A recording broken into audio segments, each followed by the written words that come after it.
Sveiki! Šodien parunāsim par vienu diezgan zīmīgu ēku Jūrmalā. Villa Marta, Bulduros, Bulduru prospektā 18. Jā, tā ir vieta, kas tajā klusajā un diezgan turīgajā rajonā ir iemantojis tādu zināmu slavu, reizēm pat skandalozu. Tieši tā. Formāli tā it kā pieder bijušā pāreks banķēra Viktora Krasovicka ģimenei. Lai gan, cik dzirdēts, viņi paši tur vairs tā pastāvīgi nedzīvo, vairāk izīrē. Jā, un slavenākā īrniece pēdējos gados laikam bija Alla Pugačova ar ģimeni. Tas, protams, namam deva papildu publicitāti. Protams. Tātad mūsu mērķis šodien ir nedaudz, kā lai saka, pašķetināt šīs villas stāstu, apskatīt tās arhitektūru, vēsturi un tās pretrunas, kas to apī, balstoties uz tiem materiāliem, kas mums ir pieejami. Labi, ķeramies klāt. Pati ēka ir, jāsaka, diezgan iespaidīga. Tā balta divstāvu ēka. Jā, celta historisma stilā. Tas nozīmē, ka arhitekts ir iedvesmojies no senākiem laikiem. Šeit var just gan klasicismu, gan roko elementus. Un fasādē pat norādīts gads 1928. Tieši tā, īpaši izceļas ieeja, tas portiks, ar tādu greznu barokālu timpānu augšā. Tur tie delfīni un uzraksts Villa Marta, vai ne? Jā, tieši tas. Apakšējais stāvs ar rustojumu tādu kā akmens bloku imitāciju. Augšā savukārt grezna balustrāde, un tas jumts arī tāds neparastas formas. Un iekšā var nojaust viss bijis atbilstoši stilam, dārgi un bagāti. Pilnīgi noteikti. Bet ir arī dažas detaļas, kas liek domāt par tādu, vēlmi izrādīties. Piemēram, fasādes nišā tā Rolls-Royce figūriņas kopija. Jā, tas ekstāzes gars no Čārlsa Saiksa.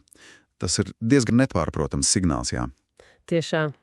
Un visa tā fasādes kompozīcija, cokols, portiks, centrālā niša ar tiem 3 ovāliem logiem, esot pārsteidzoši līdzīga vienai pilī Vācijā.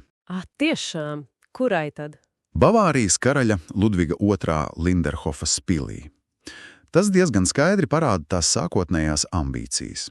Tādu vēlmi demonstrēt statusu, bagātību, varbūt arī gaumi. Bet vai tā vienmēr bijusi tik, pompoza? Man šķiet, ka nē. Padomju laikos tur taču bija kaut kas pavisam cits. Tieši tā. Tur bija Jūrmalas sanitāro epidemioloģiskā stacija. Grūti iedomāties lielāku kontrastu, tiešām. Toreiz tā ēka izskatījās krietni vienkāršāk. Tā greznā frontona vietā bija parasts jumtiņš, portiks aizmūrēts. Tikā tas ērkers dārza pusē vēl liecināja par kādreizējo greznību. Jā, tāds kā izvirzījums. Bet kas tad īsti cēla šo villu? Avoti norāda uz Martu Hāze. Marta Hāze? Ir dokumenti no 1928. gada, kas liecina, ka viņa nolīgusi būvuzņēmēju Osvaldu Elzeru, un turpat esot izcēlies strīds. Strīds? Par ko tad? Skaidrs, ka viņa zināja, ko grib. Izskatās.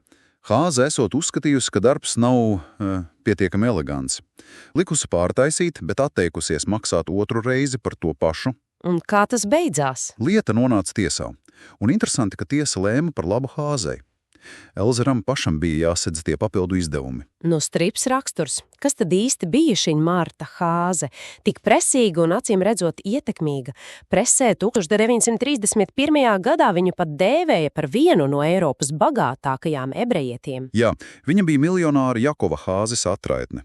Vīrs bija sapelnījis milzu bagatību ar kokmateriāliem Skandināvijā. Apprecējās 1918. gadā, dibināja kopīgu firmu. Jā, Ziemeļu kokmateriāla eksporta kompānija. Diemžēl Jakovs nomira samērā jauns, 20. gadu beigās, no kuņa vēža, un ir pat tāds interesants stāsts par viņa apbedīšanu. Proti? Viņu neapbedīja Rīgā, bet Liepājā.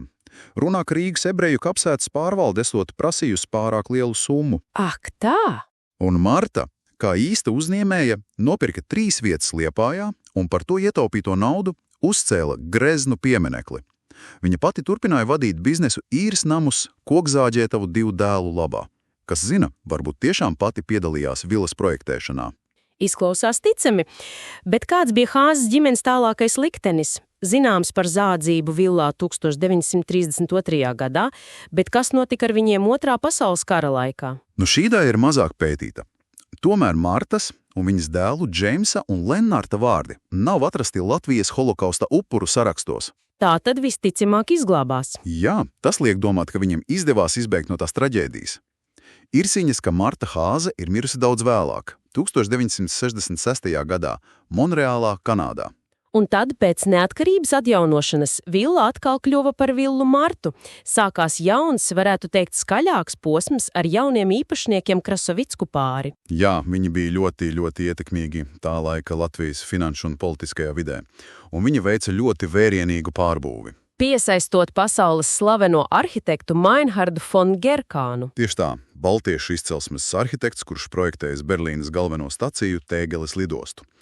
Būvniecību uzticēja pazīstamam birojam Vincents. Un rezultāts bija krieti mainīts kopskats, kas tur īsti tapa. Kompleksam pievienoja 4 viesu numurus, bibliotēku, kinozāli, ēdamzāli ar profesionālu virtuvi, baseinu, trenažēru zāli, ziemas dārzu. Pat Japāņu akmeņu dārzs ar ūdenskritumu. Jā, un vēlāk pat sekto tenisa kortu.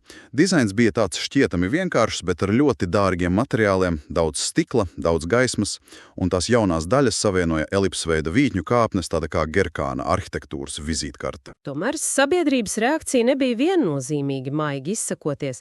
Daudz šīs modernās piebūves, neraugoties uz materiāliem un arhitekta vārdu, iesauca par sienas šķūņiem.